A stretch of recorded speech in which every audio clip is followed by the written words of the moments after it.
ప్రేమతో ఇక్కడికి తీసుకొచ్చినటువంటి స్వామీజీ గారికి, అలాగే ఈరోజు కార్యక్రమాన్ని శంకుస్థాపన చేయించడానికి కొరకు తను తీసుకున్నటువంటి ప్రేమను నిజంగా మేము ఎప్పటికీ మర్చిపోలేము.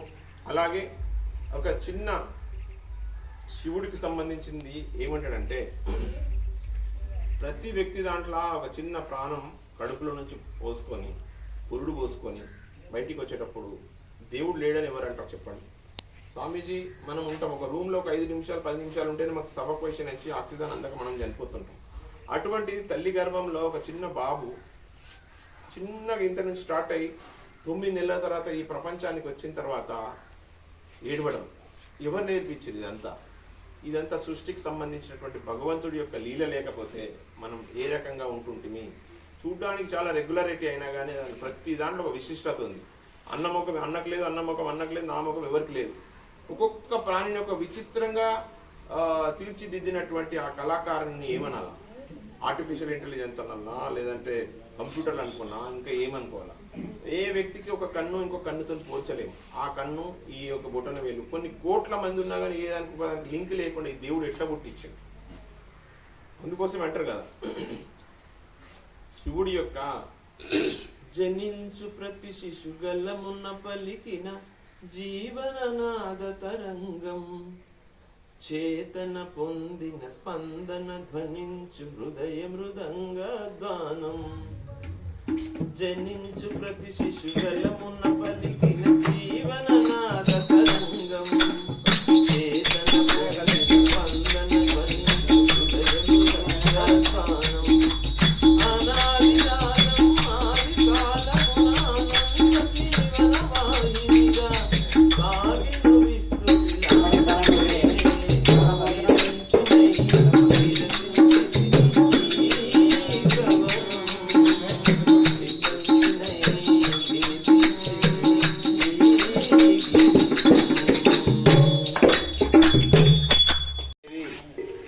మానవ సేవే మాధవ సేవ. చాలా మంది భక్తి చేస్తూ భక్తి అనే దాంట్లో ఉంటూ పక్క నుంచి ఎవరైనా ఒక అన్నార్థుడు వచ్చిండు, అడుగో నేను పూజ చేసుకుని నాకు తెలుసా లేదా అని అంటారు. దేవుడు ఏం కోరుకుంటాడని అంటే నిర్మలమైన మనసుతో పాటు ఎదుటి వ్యక్తి మీద మానవత్వంతో కూడినటువంటి కరుణరసం ఉంటే తప్ప దేవుడు ఆయన మనల్ని మంచిగా ప్రేమించలేడండి.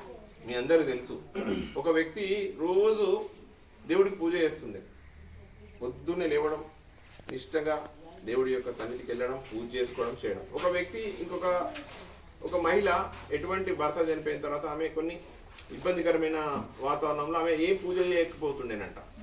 రోజు ఈ యొక్క స్వామీజీని మొక్కుతుండేనంట. ఈయన రోజు పూజ చేసుకొని వచ్చినప్పుడు అబ్బా పొద్దున్న లేవగానే నాకు ఈమె కనబడ్డది, చిచ్చి దేవుడా అని చెప్పి అనుకుంటుండేనంట. కానీ ఆమె అయ్యో నేను ఒక గొప్ప వ్యక్తిని నేను నమస్కరించుకుంటున్నాను అనుకున్నాడు. ఇద్దరికి మృత్యువు సమీపించింది.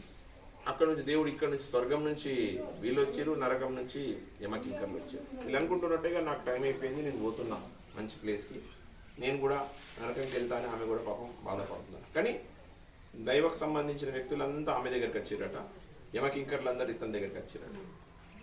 కారణం ఏంటి? అయ్యో నేను ఇన్ని పూజలు చేసినా నువ్వు స్వర్గంగా తీసుకుపోవాల్సిందంటే నువ్వు చేసింది ఏంటంటే సాటి మనిషికి ప్రేమతత్వాన్ని కానీ జ్ఞానాన్ని కానీ ఆయన హక్కున చేసుకునే విధంగా మానవత్వాన్ని ప్రదర్శించలేవు. కానీ ఆమె ఎన్ని ఇబ్బందులు చేసినా కానీ ఒక మంచి దేవుడి పైన భక్తితోని తన పిల్లల్ని కాపాడుకోవడానికి చేసినటువంటి ఒక కార్యంలో ఆమె ఖచ్చితంగా అక్కడి అర్హురాలని చెప్పి తీసుకుపోయిందంట. అంటే భక్తి అనేది, ప్రేమ అనేది, మానవత్వం అనేది ఈ మూడు కూడా ఒకదానికి ఒకటి లింక్ అయి ఉంటుంది. నన్నే పూజించమని ఎప్పుడు దేవుడు అన్నాడు. కానీ ఇక్కడ ఉన్నటువంటి గురువులందరూ కూడా పాపం వాళ్ళ జీవితాన్ని సర్వసంగా పరిత్యాగించి మన కోసం ధర్మాన్ని, నైతిక విలువలను, సనాతన ధర్మాన్ని మనకు బోధించడానికి వచ్చి వాళ్ళ జీవితం మొత్తం ఇక్కడ అంకితం చేసినటువంటి వ్యక్తులు.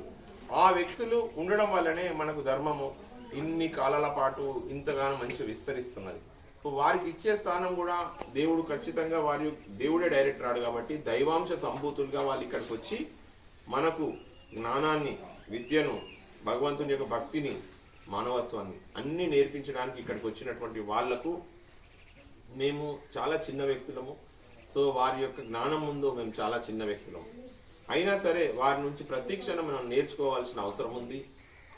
ఇంపార్టెంట్ విషయం ఏంటంటే ఇక్కడ ఉన్నటువంటి గోన్గోపుల కానీ, పోత్మూరు కానీ, ఇక్కడ ఈ ప్రాంతం అంతా గతంలో అడవులతో, జనానికి దూరంగా నాగరికతకు దూరంగా ఉంటుందని అనుకున్నారు. కానీ ఈ నాగరికత ఇక్కడే ఉందని నాకు అనిపిస్తుంది. ఎందుకనంటే వీళ్ళు చేసేటువంటి భక్తి రసమైనటువంటి పాటలు లయబద్ధంగా, ఒక భక్తి, ఒక రాగం అనేది లయకారుడు శివుడి దగ్గర నుంచి వచ్చినటువంటి పుణికిపుచ్చుకున్నటువంటి అన్నవాడినటువంటి పాట, ఆయన పాడే విధానం కానీ, ఆయన గొంతులో శ్రావ్యత కానీ, ప్రతి ఒక్కరి యొక్క గ్రూప్ యొక్క ప్రతి ఒక్కరి యొక్క లయ కొట్టడంలో ఎక్కడ కూడా మిస్టేక్ లేకుండా, అన్న కూడా తబలా వాయించడంలో కానీ ఎంతో ప్రేమగా, ఎంతో ఇష్టంగా సంబంధించినటువంటి యొక్క పాట నాకు అప్పడం, నేను ఎక్కడో పని చేసుకొని కంప్యూటర్ కొట్టే దగ్గర నాకున్నటువంటి ప్రేమ, మనుషులపైనటువంటి భక్తి, ఎదుటి వ్యక్తిలో దైవాన్ని చూసేటువంటి ఆలోచన నాకు కలగజేయడం అనేది నిజంగా మా పూర్వీకులు, ఇలాంటి